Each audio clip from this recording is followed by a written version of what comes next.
ओम या देवी सर्वभूतेषु शक्तिरूपेण संस्थिता नमस्तस्यै नमस्तस्यै नमस्तस्यै नमो नमः। स्वागत है सभी दर्शक साथियों का, सभी भक्तगणों का आपके अपने YouTube चैनल रामकृष्ण जी शिवम स्टूडियो में। मैं रामकृष्ण शास्त्री आगरा से आप लोगों के बीच में धार्मिक कथा, व्रत कथा एवं अन्य जानकारियाँ लेकर के आता रहता हूँ। आज भी जो जानकारी लेकर के आए, आज चैत्र मास का द्वितीय दिन है और श्री देवी भागवत महापुराण यानी देवी भागवत का ये दूसरा अध्याय है। महात्म्य का दूसरा अध्याय है और ये आज की बहुत ही पावन अच्छी कथा है। आप श्रवण करेंगे। स्मंतक मणि की कथा है और ये प्रसंग बहुत ही ज्ञानवर्धक है। इस प्रसंग को पूरा देखिए, लोगों तक ज़्यादा से ज़्यादा शेयर करिए और आशा करता हूँ आप सभी स्वस्थ होंगे और माँ भगवती लक्ष्मी मैया की कृपा आपके ऊपर हमेशा हमेशा बरसती रहेगी। आपके घर में खुशहालियाँ बरसती रहेगी और आपकी मनोकामना पूर्ण होती रहेंगी। आप धर्म की तरफ आगे बढ़ते रहेंगे। और आपसे निवेदन करना चाहूँगा कि अभी तक आपने चैनल को सब्सक्राइब नहीं किया हो तो आज चैनल को जरूर सब्सक्राइब करें। श्रीमद् देवी भागवत कथा के माध्यम के प्रसंग में स्मंतक मणि की कथा है। समझाते हुए बोले हैं ऋषिगणों को। जब ऋषिगणों ने पूछा कि वसुदेव को पुत्र की प्राप्ति हुई, उनका पुत्र वापस आ गया, काफ़ी समय से नहीं गया, तो तब ऋषिगणों ने पूछ लिया।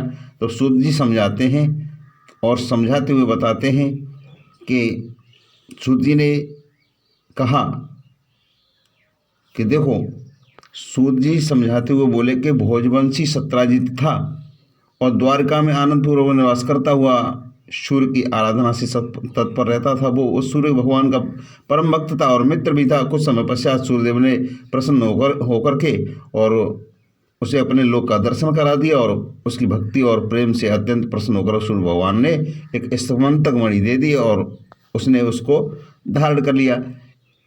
और उस मणि की विशेषता कुछ ऐसी थी कि उस मणि को जहाँ भी वो मणि रहा करती थी उस जगह पर महामारी, दुर्भिक्ष, उपसर्ग, भूकंप, प्राकृतिक संकट का भय नहीं होता था। और वह मणि एक विशेषता उसमें ये थी कि जो उसका नित्य प्रतिदिन वो मणि 8 बार सोना दिया करती थी। उसकी ये विशेषता थी और सूर्य की तरह चमकती थी। एक दिन कैसा हुआ कि जहाँ भगवान कन्हैया का दरबार लगा हुआ था, उस दरबार में मणि को डाल करके वो सत्यराजित तो वहाँ पर आ गया। तो उस मणि की जो चमक थी सूर्य भगवान की तरह थी। तो सुधर्मा नाम का एक सभा में बैठा हुआ श्री कृष्ण से जाकर के कहने लगा कि ये सूर्य भगवान आपकी सभा में विराजमान हुए हैं। तब भगवान श्री कृष्ण हंस गए कि हे बाल स्वभाव नागरिकों, ये सूर्य भगवान नहीं है, ये बल्कि सत्यराजित है, जो स्वयं सूर्य द्वारा प्रदत्त स्मंतक मणि दीप्तवान हुआ है और इसको ये दी गई है। इसने इस मणि को अपने घर में ब्राह्मणों के द्वारा स्वस्ति वाचन करा करके भली भांति पूजन करके इस मणि को अपने घर में स्थापित किया है। और इस मणि की वही विशेषता है, 8 बार सोना देती है और प्राकृतिक समता से बचाए रहती है, ऐसी समस्या नहीं आती हैं। और ये सत्यराजित इस तरीके से चर्चा सुनने लगा कि लोग इसको देखने लगे कि 8 बार सोना देती है। तो यानी लोग संशय हो गया सत्यराजित को कि ये मेरे को देख करके ये सोच रहे हैं। और लोगों ने कुछ भी ये भी कहा था कि तेरे योग्य नहीं है ये मणि और तू इस मणि को भगवान कृष्ण को दे दे।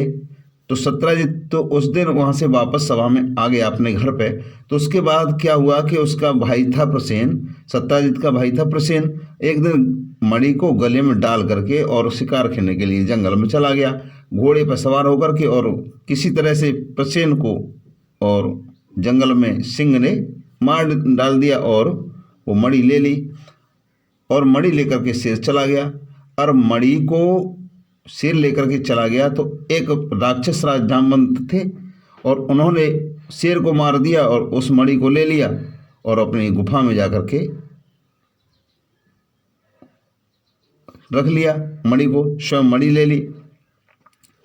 पराक्रमी राक्षस वो ऋक्षराज यानी जामवंत वह मणि रखने के पास अपनी पुत्री को दे दिया और उस बालक को प्रदीप्त मणि को पाकर वो बड़े आनंद के साथ खेला करती थी।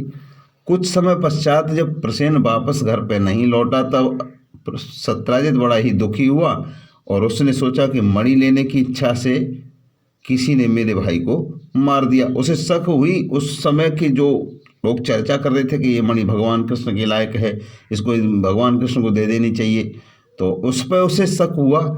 इसी बीच द्वारकापुर में नागरिकों की पार्श्व जो बातचीत किसी प्रकार ये किंवदंती फैल गई कि मणि के लोभ में वशीभूत होकर के श्री कृष्ण ने और प्रसेन का वध कर दिया। अब श्री कृष्ण ने भी जब अपने इस विषय में अपयश की बात सुनी तो उन्हें बड़ा ही भाई दो निर्दोष व्यक्ति को दोष लग रहा था। अपने ऊपर जो लगे हुए कलंक का परिमार्जन हेतु प्रसेन ने अन्वेषणार्थ नागरिकों के साथ यानी प्रस्थान किया और वन में पहुंच करके श्री कृष्ण ने सिंह द्वारा मारे गए प्रसेन को देखा और तदनंतर गिरे हुए रक्त बिंदुओं यानी जो चिन्ह के माध्यम से उन्होंने देखा कि वो शेर ने प्रसेन को मार दिया है। वस्त्र आदि आभूषण इस तरह के चिन्ह के माध्यम से देखा। उसके बाद देखा कि वो शेर एक गुफा के द्वार पर मरे हुए सिंह को देकर के भगवान श्री कृष्ण ने करुणायुक्त वाणी से नागरिकों में बोले कि मणि का हरण करने वाले को खोजने के लिए मैं इस गुफा के अंदर प्रवेश करना हूँ।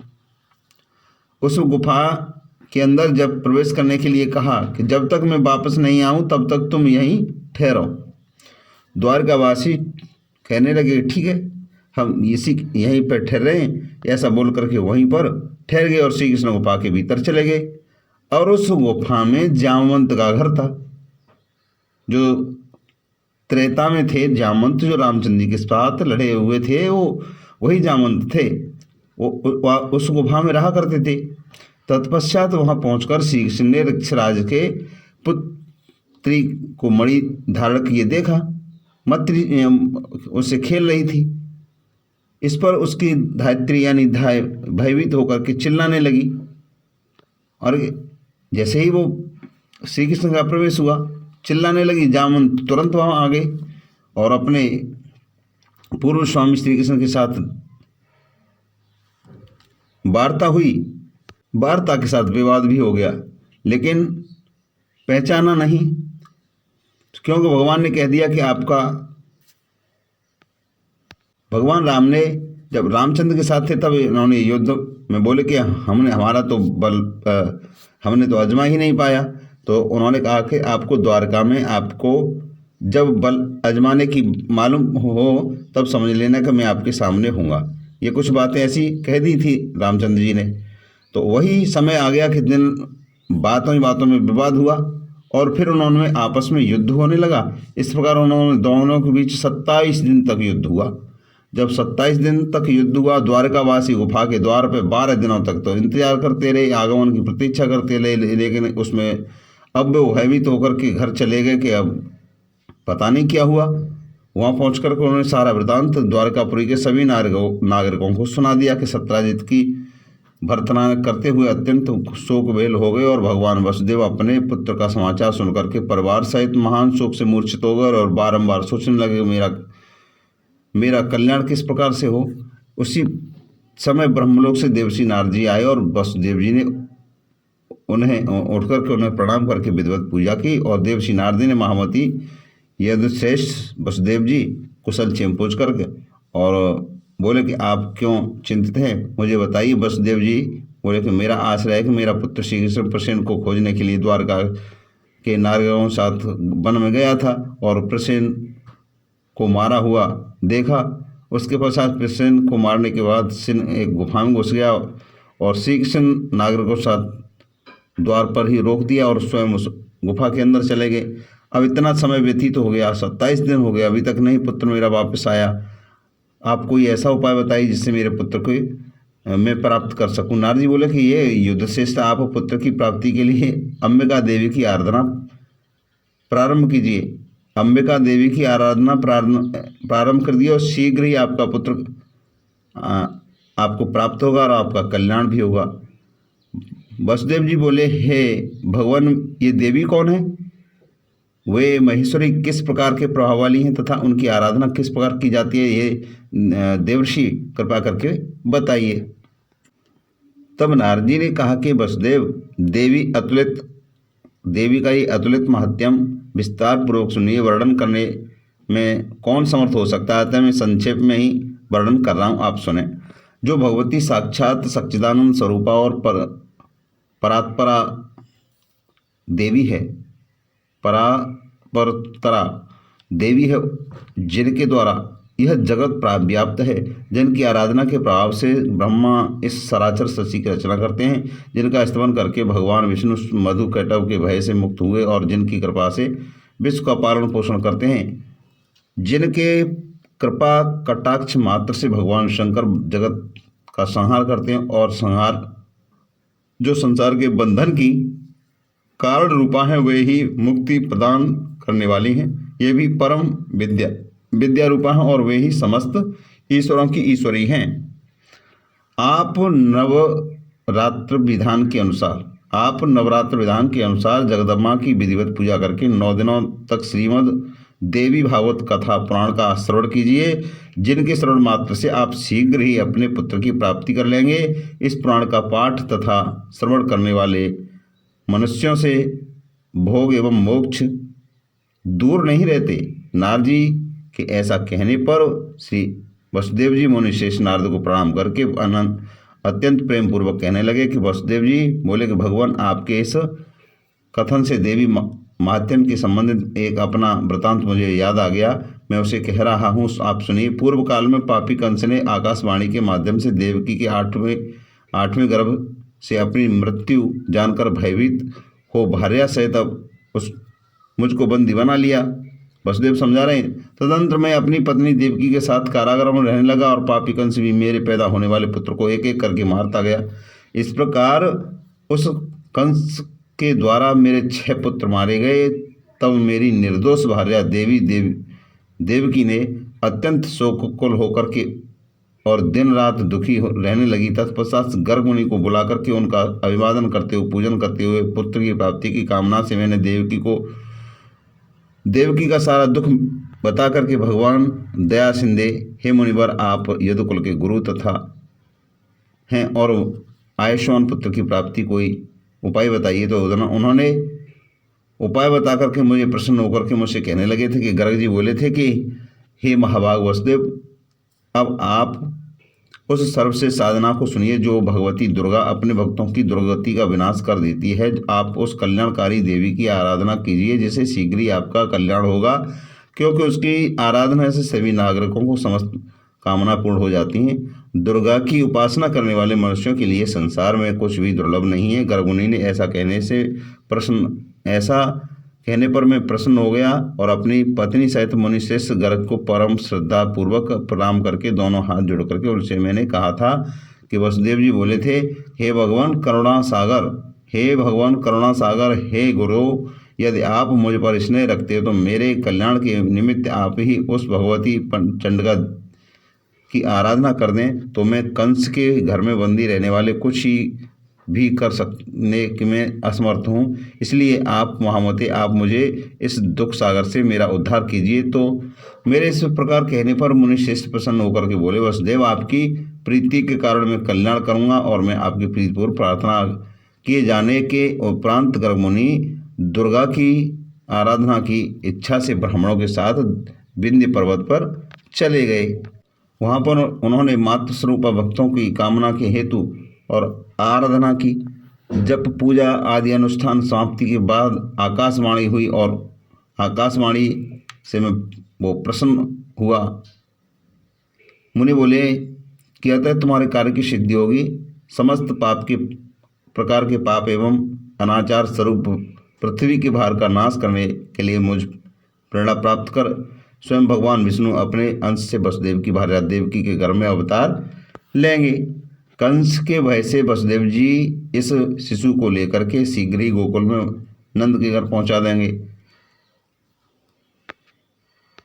शिशु को लेकर के गोकुल में नंद के घर पहुंचा देंगे और यशोदा की जो कन्या है उसको लेकर के राजा कंस को दे देंगे। उस कन्या को मारने के लिए भोजराज कंस पृथ्वी पर उसको पटक देता, उसके हाथ से वो छूट जाएगी और अंश स्वरूप वह कन्या तक्षण अलौकिक रूप धारण करके विंध्य पर्वत पर चली जाएगी और निरंतर जगत कल्याण करेगी। इस प्रकार उस आकाशवाणी को सुनकर के गर्गमुनि भगवती जगदम्बा को प्रणाम करके प्रसन्न मन मथुरापुरी आ गए और मथुरापुरी आकर के वसुदेव देवकी को और ये देवी का मात्यम उन्होंने अपने मुखारविंद से सुनाया। अतः हे प्रभु, आप मुझे श्रीमद् देवी भागवत सुनाइए। हे दयानिधे, मेरे सौभाग्य से आप यहाँ पधारे हुए हैं। वसुदेव जी का ऐसा वचन सुन करके नारद जी शुभ दिन और शुभ मुहूर्त शुभ नक्षत्र देकर के देवी भागवत श्रीमद् देवी भागवत कथा का आरंभ करते हैं।